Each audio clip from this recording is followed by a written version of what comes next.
ADJ 3 court को स्थानांतर है पीतबास पंडा हत्या मामला। आज अभियुक्त मदन दलाए कोर्ट रे हाजर हेबा परे पीतबास पंडा हत्या मामलार कमिटमेंट होइतिला। मानव जिला जज ए मामलाटी को एडीजे 3 कोर्ट को स्थानांतरित करिसेंती। 17 तारिख में मामलार चार्ज फ्रेम हबो बोली जणा पड़िछि। विक्रम पंडा मलय विषय मदन दलाएं मेडिकल रिपोर्ट मानव जिला जज मागितिबा युव आईनजीवी चक्रपाणी नाहक सूचना दैछंती।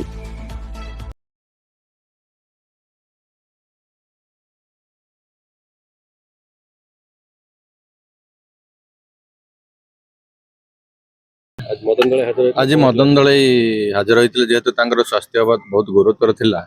लास्ट डेट रे से आसपार नथिले तेणु आज मदन दले की फिजिकली एपियर करेले आउ समस्ते भिसी रे एपियर हेले। कोर्ट से केस को जेहेतु थर्ड एडीजे स्पेशल कोर्ट आमर से हनरेबल डिस्ट्रिक्ट जज ट्रांसफर कले कोर्ट। आग को 17 तारिख डेट रहा से दिन बहुत गुड़ाए बेल फाइल होती से गुड़ाक शुणाणी हम आउ सब मेडिकल रिपोर्ट विक्रम पंडा मलय विषय और मदन दलेर मेडिकल रिपोर्ट कोर्ट मगई देखिए आगो कौन स्टेप ने अदर फर्दर ट्रिटमेंट किसी चिकित्सा से ऑर्डर करेंगे।